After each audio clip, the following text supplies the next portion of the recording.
This is Daf Yerushalmi Kilayim. We are on Daf Ayin Chesamav, the article Oz V'Hadar edition, and we are at the Mishnah, the Bechos Yadayim, which in the Vilna is on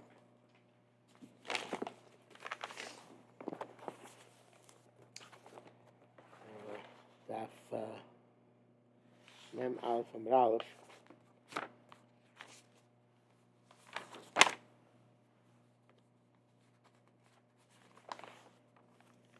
Mitchos Yadayim.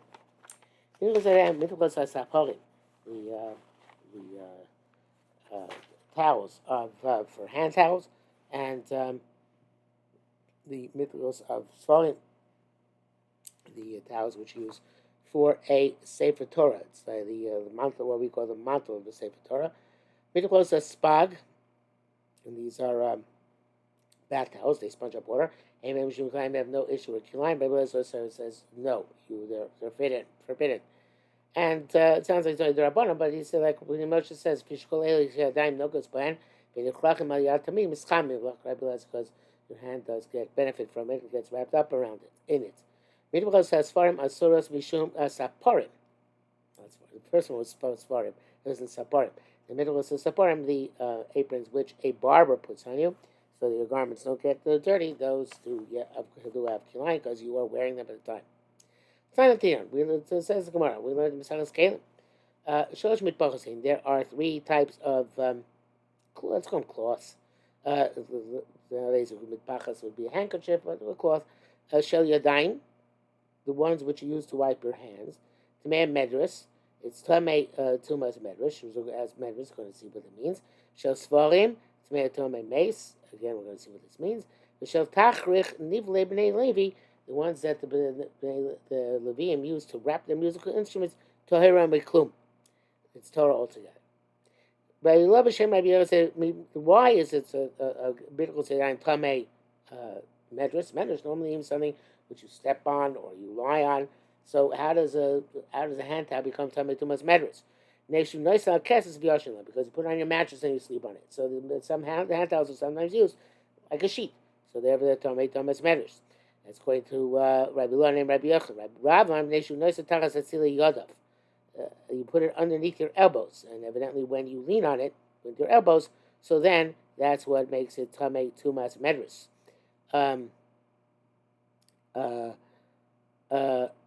Rav Amar Asur.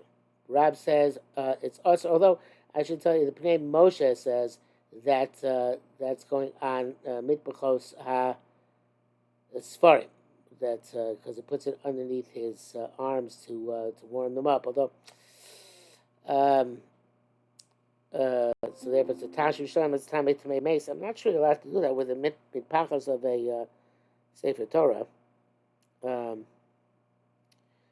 This is going on the Saporim at the end of the Mishnah, but I don't think with the thing is Mantav says you're allowed to put it under your elbows.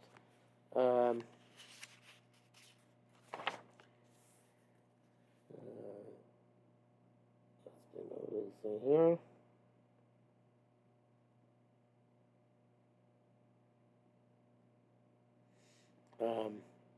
No, it sounds like it's unclear from the Reb Chaim. Sounds like he's putting it down on the, putting regular, the mitbachos yadayim underneath his elbows in order that they shouldn't get rubbed by the table. So, which case would be also Tamei Medras, I guess, because leaning on them is lying on them. So Rav Amar also. Rav said all these things in the Mishnah. Also, and Allah is like he wasers. Lama Amar Krabila. So why don't you say Allah is like Krabila? Because that was the one who mentioned the asers. He's tiny machli, because some people who switch around say have Rabbi Lezer like the Shita of the Tanakama, and Tanakama the Shita of Rabbi Lezer. So therefore, since people aser it, right? Some people say Rabbi Lezer said Yerushalmi Kilayim. So therefore, we have to say that they're all aser, and regardless of who's the author of the Mishnah. Rabbi Yochanan Mapa Amanoi. Rabbi Yochanan would put a cloth which was made of Kilayim evidently on his clothing. So the Gemara asks, what do you mean? Ain't also mishum kilayim? Is that a problem with kilayim? So it said no. The lo yavlu minoi. It said his garment was like an apron, so his garment or bib, so his garments did not become dirty, and so that is not derech levisha. Therefore, it's not. There's no issue of kilayim. Shaitar Yisrael says it's specifically when you put on that your garments should not get dirty. But if you put on this apron so that your body should not get dirty, then that's derech levisha, and that would be awesome. I'm not saying that Yavinu Rabbi Avuna. We gave Rabbi Be'o Sabeh Mapadis B'Kilayim. We gave him an egg. I assume it's a hot egg. In a cloth which had kilayim. Vulo mekabel. He would not take it. So it's not. It sounds like it's a chumrah. So, but the mikra din would be mutter because not derech malbush. But still, he didn't want to do it because he's getting hanoah from that cloth because it's insulating the heat of the egg from his hand. And he didn't want to get that benefit from kilayim, which is something like, I guess, a form of levisha.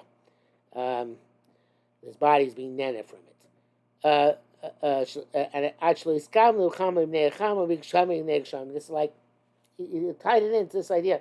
A mocher ksus, person who's selling garments is allowed to put on shot in his garments to transfer them from place to place, because not doing to wear them, just to transport them. But if he's putting on in the summer because of the heat, besides transporting them, summer because of the heat and winter because of the cold, so then there is an issue of kilayim. He shouldn't be doing it. So he said this is the same thing. Holding the egg in the cloth in order to insulate the egg is like bachama ne'achama, and therefore he didn't want to do it. Mitpachos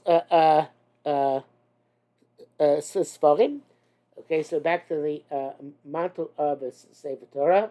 By the way, I should say that the I didn't fix it in my Gemara, but he says in the Reb Chaim, he says V'lo makabel, not ad, but rather lo makabel al. In other words, al zeh haderech. Right, in this manner. Okay, back Miklas Asfar. Maybe Shmuel Menachem Shmuel Yosef said, "Neishul Sek Osan Kamin Tik." You make them like a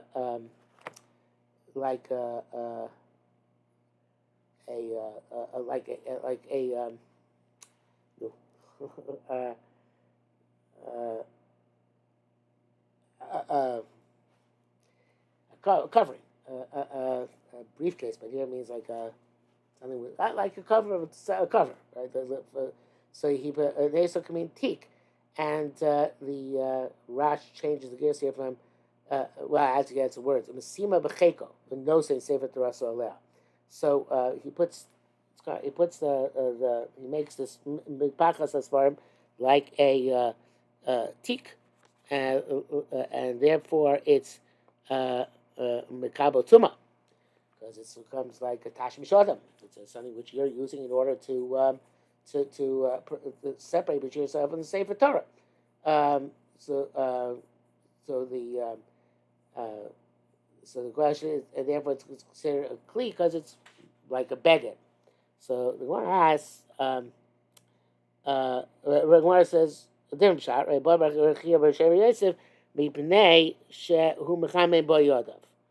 Because he heats up his hands. So somehow, I guess, when he has this mitpachas, with his coming Sefer Torah, it's not enough that he's wrapping the Sefer Torah in it in order to hold it. That's what makes it a garment. But because it's using it to heat up his hands, that's what makes it a garment. Okay, so I'm Rabbi Bechia le Rabbi Ba.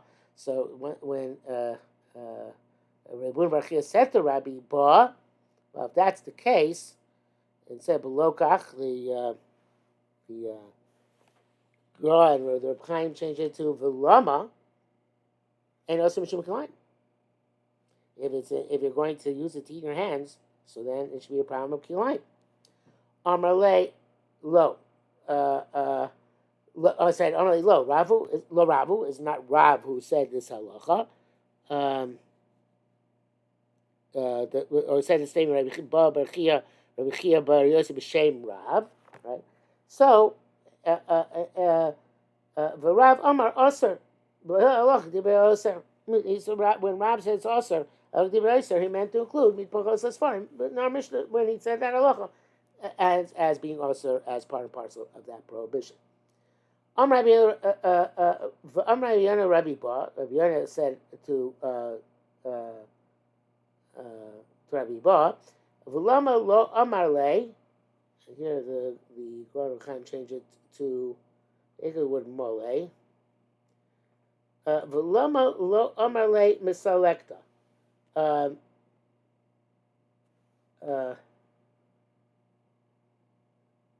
That it should be only considered a garment when you're reading it, when you're using it to heat your hands, not when you take it to not when you using it in order to remove it in other words, to put the Sefer Torah back in the Aron.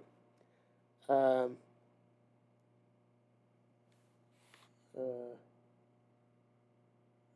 me just see. I have a whole confusing thing here. I'm not sure that's. I don't think it's made in Shaitan. So learns it. Let's see, Shaitan. So he says that it's supposed to be read.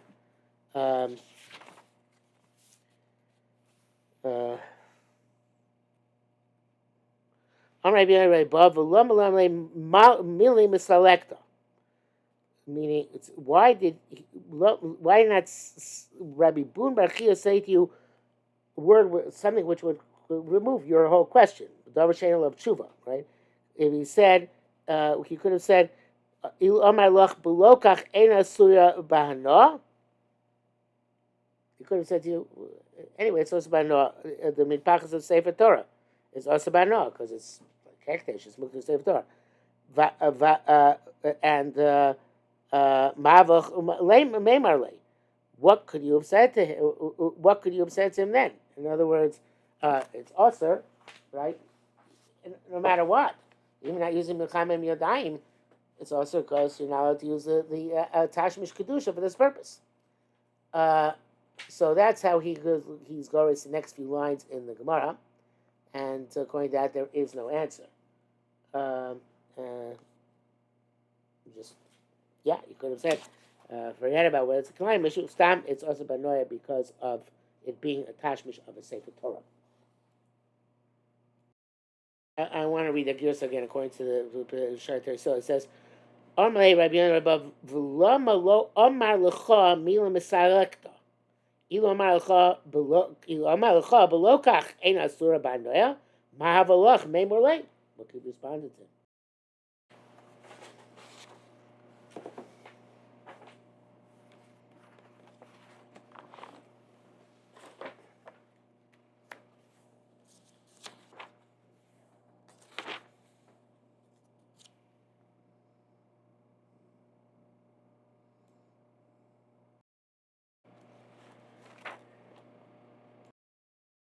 And Samnei Moshe, it's not so terribly helpful, but he says that they're sheets. So I guess they're extra large bath towels. And I guess, because you're wearing them in a bathhouse. So therefore, maybe they're not going to be real garments. Maybe it's just like Mishum Sneas Ba'alma or something like that. So therefore, it shouldn't be Chai Mishum Kilayim. It shouldn't be Askar Shemaim. No, it's saying they are Kilayim. Ma'abanei Nashim, Ma'abanei Kesoyin Armei, Antitia, which are bath sheets. Next Gemara says mitpachos haspag, but the Rash and Reb Chaim changed the mitpachos hasaporim, the barber's aprons. Now that was so brought that way before. Same thing here. Although it's not considered miskam l'shem malbush when you're trying to protect your garment. Miskam l'shem malbush, you didn't. No, sorry. No, scratch that. Sorry. The other way around. It's only when you're Mecham L'Shem Malbush. Would be according to like Shaitan so said to protect your body. Avalim Amos Kam Shem Malbush. If you don't have mind Shem Malbush, but only your garment should not become dirty, Lobada. In that case, it would not be a problem of Kilayim. And now we're up to Ayin Tes Amud Aleph. And we'll stop here.